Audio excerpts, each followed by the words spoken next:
4번을 통해서 또 한 번 인사를 드리겠습니다. 털보쌤 방지환. 반갑습니다. 이 4번은 이 숫자 4자가 뭐 죽을 4자여서 그런지 모르겠습니다만 상당히 또 어려운 내용들이 기다리고 있습니다. 왜냐하면 그 범위가 정말 너무나도 넓기 때문에 약간 또 먼저 경고의 메시지를 던져드린 겁니다. 과연 얼마나 넓길래 간단하게 네 갈래로만 제가 좀 소개를 해드리자면요. 가장 먼저 삼국과 가야의 사회 문화, 그리고 두 번째가 이 고려의 여러 명의 이 왕들 그 가운데서도 네 명의 업적, 그리고 고려의 통치 제도, 마지막으로 고려의 경제까지 이렇게 네 갈래를 한번 또 이번 시간에 문제 4번을 통해서 만나볼 확률이 매우 높다라는 말씀을 드리면서 가장 먼저 우리가 알아봐야 할 삼국의 문화가 되겠습니다. 그 가운데서도 우선 여러분들 그 본격적인 이야기를 하기에 앞서서, 즉 사진과 함께하는 그런 내용들을 하기에 앞서서 신라의 사회, 골품제를 좀 먼저 이야기해야 될 것 같아요. 당시 신라 사회를 폐쇄적으로 이끌었다라고 해도 틀린 말이 아닌 그런 골품제인데, 성골, 진골, 그리고 또 뭐 여러 가지 두품들이 있습니다만 제가 여기에서 강조드리고 싶은 건 육두품, 딱 한 친구들입니다. 왜냐하면 이 육두품들은 뭐 손가락에서 총알이 나가건 뭐 점프를 뛰는데 한 6m를 뛰건지 간에 태어난 성분, 그것 때문에 관직 승진이라던가 방구석의 크기 같은 것들도 크게 제한을 받았던 그런 서러움이 있었던 사람들이었기 때문입니다. 그래서 우리가 뭐 지난번에도 한번 다뤘습니다만 신라 하대쯤 진성여왕 이후에 이 반신라 세력으로서 이 육두품들이 떡하니 한 자리 차지하고 있었다, 이런 말씀을 드린 적이 있지 않았습니까? 그거 하나 잘 기억해 두시고요. 그리고 나서 귀족 회의도 한 번만 제가 좀 언급을 하고 지나가야 할 것 같습니다. 특히 고구려 백제, 그렇구나, 가볍게 한 번만 보시는데, 신라의 화백회의는 만장일치 제도로서 운영이 되었다, 뭐 요거 하나만 좀 간단하게 잘 좀 보고 지나가달라는 부탁을 드리겠고요.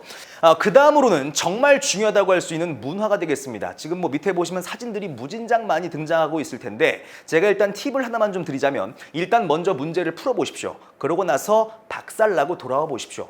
가십시오. 네.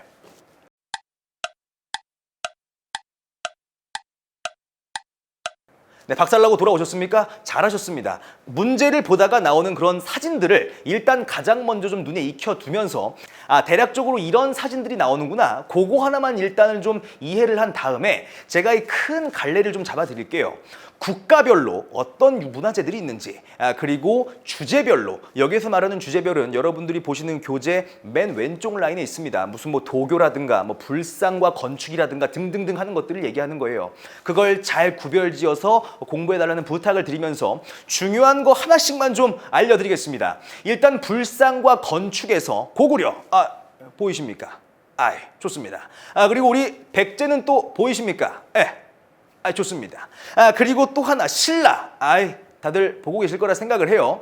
이런 문화재들의 그 긴 명칭들 다 외우지 마십시오.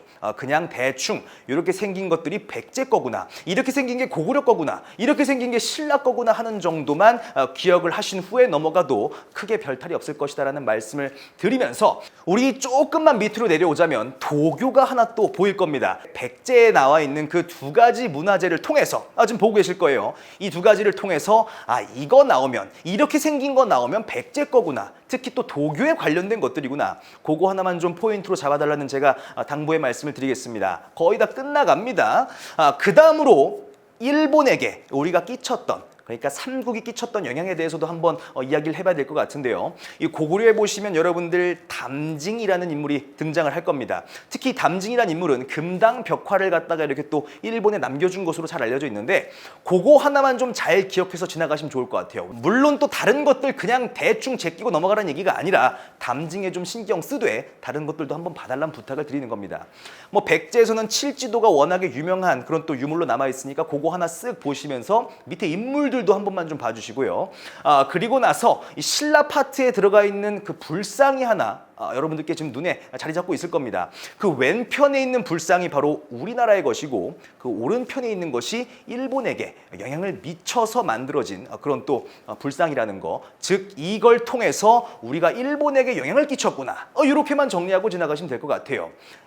마지막으로 일본뿐만이 아니었습니다. 바로 이 서역이라는 동네에다가도 우리가 영향을 크게 미쳤는데, 가장 먼저 고구려 한번 쓱 뭐 대충 한 번씩만 좀 훑어주십시오. 마지막으로 요 신라에서 여러분들 원성왕릉이라는 무덤이 하나 쓱 보일 겁니다. 근데 이 원성왕릉 근처에는 무인 석상이 떡하니 버티고 앉아 있는데 그 무인 석상의 얼굴을 잘 보면 서역인들과 상당히 유사한 그런 외모를 하고 있습니다. 이걸 통해서 우리 당시 통일신라가 저기 어디야 서역과 함께 또 교류를 했구나 라는 사실을 미루어 짐작해 볼 수 있을 만한 그런 문화재라는 거, 이렇게까지만 좀 정리를 해드리겠습니다. 자, 여기까지 말씀드리고 삼국은 우리가 그냥 좀 이제 보내드리죠. 문 닫습니다. 이젠 새롭게 날아오르는 이륙하는 고려에 대해서 이야기를 해드리겠습니다. 여러분들이 고려의 왕들이 총 몇 분인지 아십니까? 무려 34분입니다. 당연히 이 34분을 싸그리 다 기억하면 정말 좋겠지만 그럴 필요까지는 없고요. 정확하게 4분만 잘 기억을 하시면 될 것 같아요. 이 가장 먼저 고려를 건국한 태조 왕건, 그리고 그 이후에 등장한 광종, 그리고 성종, 여기까지가 고려의 전반부를 차지했던 그런 왕들이고요. 쭉쭉쭉 다 스킵해서 사실상 고려가 또 문 닫기 직전에 등장했던 공민왕까지만, 그러니까 딱 요 4분만 공부하고 지나가신다면 더 이상 여러분들에게 이렇게 발목을 잡을 왕들이 등장하지 않는다는 거, 그거 하나만 좀 말씀을 드리면서, 그렇다면 과연 첫 번째로 등장한 요 고려 태조 왕건은 어떠한 업적들을 가지고 있을까? 정말 중요한 내용들만 제가 좀 한 번씩 훑어드리는 걸로 약속을 하겠습니다. 여러분들께서 나름 대충 공부를 해보셔서 아시겠지만요, 이 고려를 건국한 태조 왕건은 후삼국 시대를 통일한 그런 인물로 알려져 있습니다. 그런데 이 과정 속에서 자신을 열심히 도와줬던 그런 호족들을 슬슬 하나씩 처리를 해야 할 그런 차례가 다가왔던 거예요. 하지만 이것들을 뭐 다 쓸어버릴 수는 없으니까 내 편으로 만들 사람들, 그리고 적절하게 견제를 해야만 하는 그런 또 호족들로 나누어서 다가갔던 겁니다.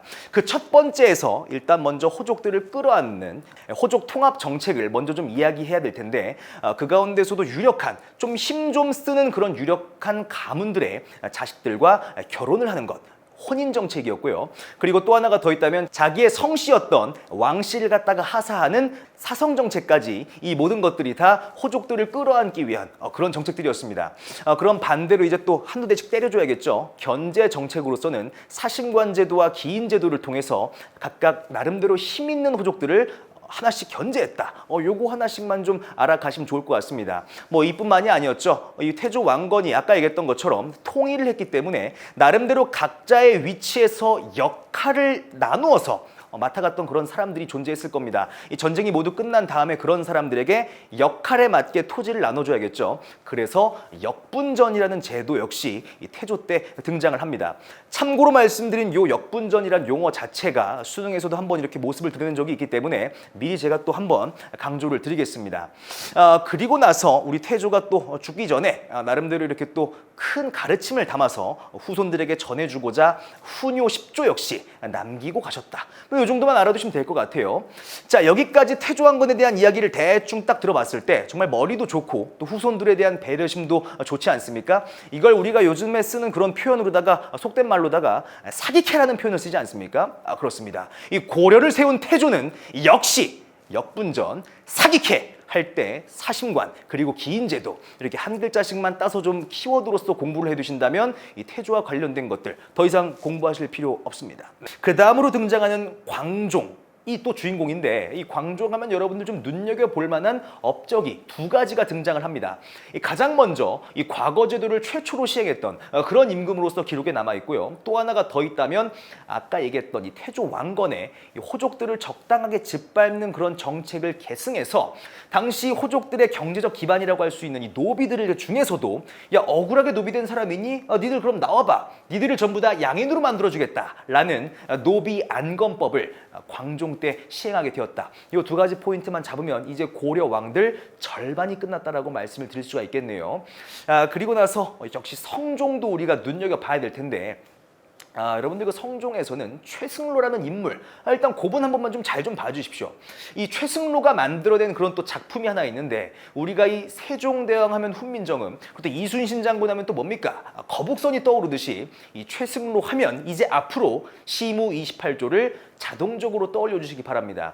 그 28개의 내용들이 뭐냐? 전부 다 외울 필요가 당연히 없겠죠. 그 가운데서도 대표적인 지방관을 좀 파견해 달라. 어디에? 12목을 설치해서 거기에다가 좀 파견해 주십시오. 라는 내용이 담겨 있었다.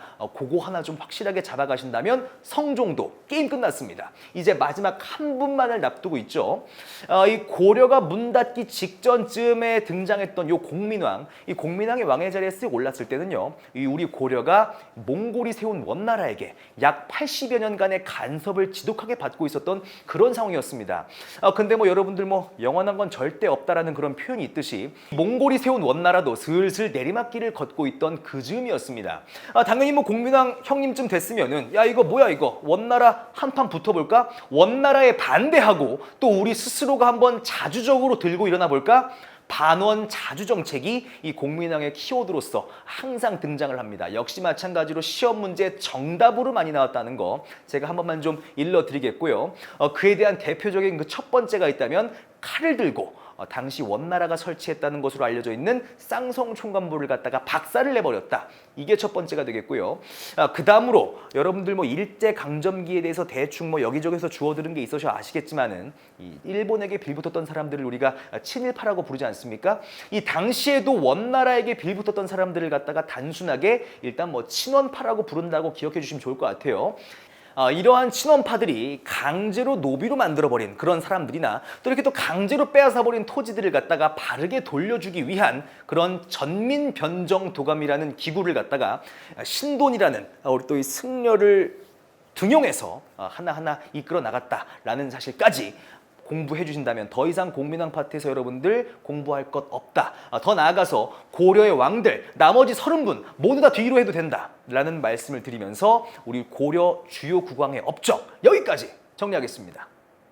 네, 이렇게 주요 왕들의 업적을 또 뒤로 보내버리면서 이렇게 또 통치 제도에 대해서 좀 이야기를 해볼 텐데 제가 이 시작하기 전부터 한마디만 좀 드리자면요. 나중에 등장하게 될 조선의 통치 제도와 그 명칭이 그리고 또 역할이 헷갈리지 말아달라는 말씀을 먼저 좀 드리고 싶습니다.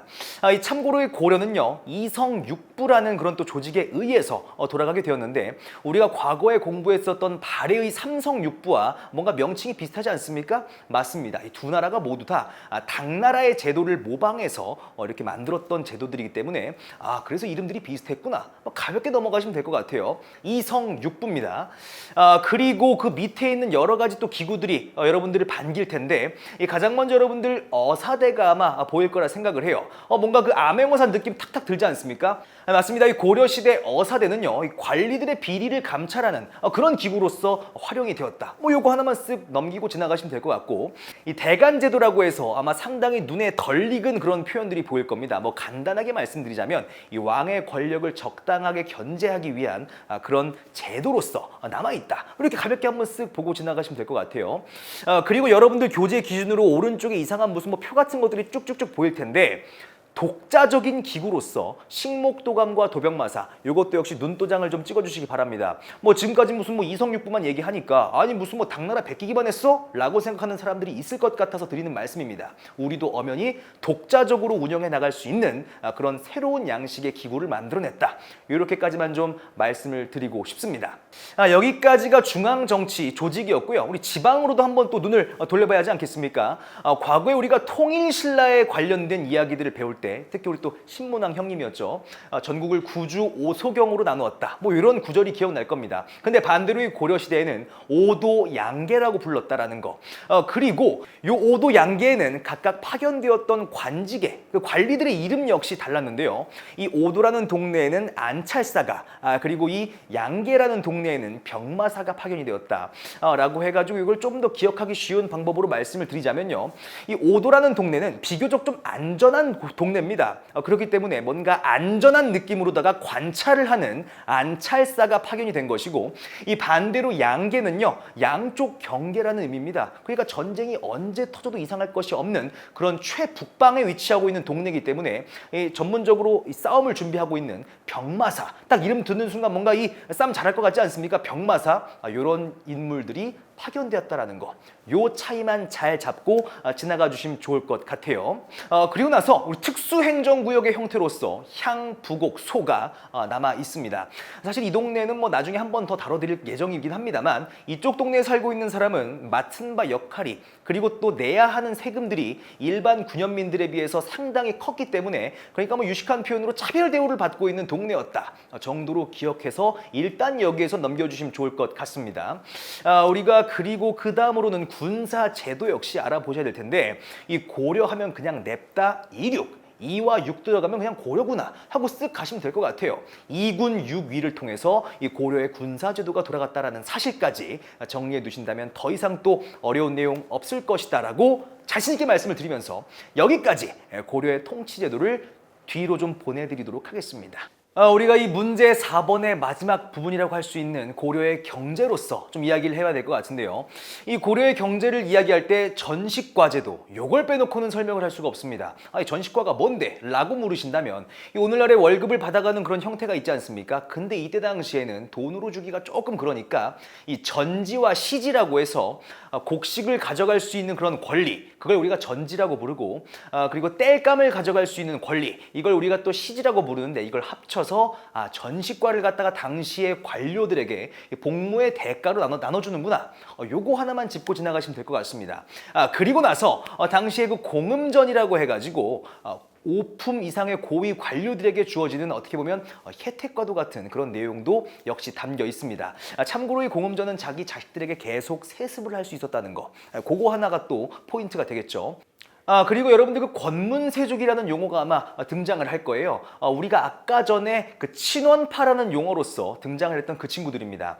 역시 그 막강한 권력을 가지고 대농장을 소유했던 것으로도 잘 알려져 있죠. 즉 바꿔서 말하자면 고려가 문 닫기 직전쯤에 등장했던 지배 세력이었구나. 뭐 이 정도로만 일단은 알고 지나가시면 될 것 같습니다. 그리고 나서 고려의 상업과 무역의 발달 파트가 되겠는데 그 사실 여러분들 그 시작부터 이 경시서라고 해가지고 아마 여러분들이 처음 보는 그런 용어가 등장을 할 겁니다. 정말 처음 봐야 정상인데 왜 이게 중요하다는 식으로 제가 이야기를 하냐면요. 2020학년도 수능에서 이게 문제로 나온 적이 있기 때문입니다. 지금 내용을 보면 별거 아니죠. 경시서라고 해가지고 당시 수도 개경에 그 근처에 깔려있는 시전들을 감독하는 그러니까 뭔가 약간 경찰 느낌이 드는 용어가 되겠습니다. 참고로 경찰과는 한자가 다르기 때문에 그냥 경찰, 경시서 이런 느낌이구나 라고만 알고 지나가 주시면 되겠습니다. 여러분들 여기서부터는 고려 경제 파트에서 거의 뭐 하이라이트라고 할 수 있는 그런 내용이 준비가 되어 있는데요. 바로 벽란도가 되겠습니다.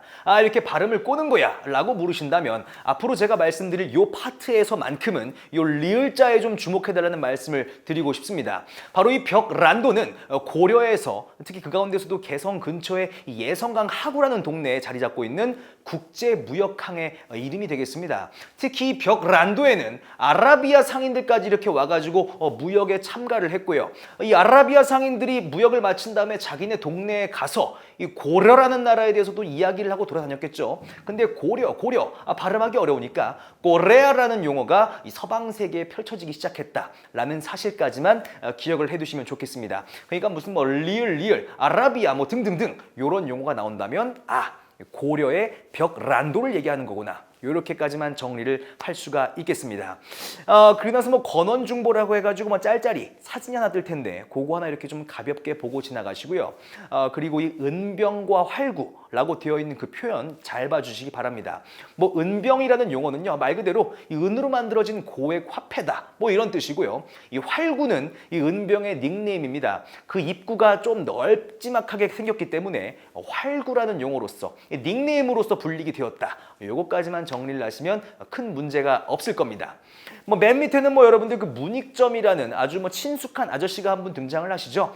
이 문익점이라는 사람이 고려시대 때 활약했던 사람이구나. 요것만 정리를 하신다면 더 이상 여러분들이 어렵게 공부할 내용들은 적어도 이 고려의 경제 파트에서 없을 것이다 라고 말씀을 드리면서 우리 마지막 핵심 키워드 정리로 넘어가면서 이 4번 문제를 정리해 보겠습니다. 우리가 가장 먼저 첫 번째 갈래로서 삼국과 가야의 사회문화 파트에서도 우리가 첫 번째 키워드로서 도교 그리고 우리 삼국의 문화가 일본과 서역에 끼쳤던 그런 영향에 대해서 정리를 해드린 적이 있었습니다. 그리고 나서 또 다음으로 넘어가서 우리가 고려에 대한 내용을 이야기했었죠. 34명의 왕 다 공부할 필요 없다. 태조, 광종, 성종 그리고 공민왕까지 이 네 분만 공부하고 지나가라는 말씀을 드렸었고요. 그리고 고려의 통치 제도로서 뭐 이성 육부부터 시작해가지고 오도 양계 뭐 등등등 여러 가지 내용들 다시 한번 기억해달라는 부탁을 드리겠습니다. 그리고 나서 마지막이었죠. 이 고려의 경제로서 전식과 그리고 벽란도, 은병활구 이런 내용들까지만 잘 정리하신다면 제가 자신 있게 말씀드리겠습니다. 문제 4번에서 여러분들의 발목을 잡을 만한 그런 내용은 없을 것이다 라고 말씀드리면서 우리 문제 4번 이렇게 마무리 짓겠습니다. 털보쌤 방정 갑니다.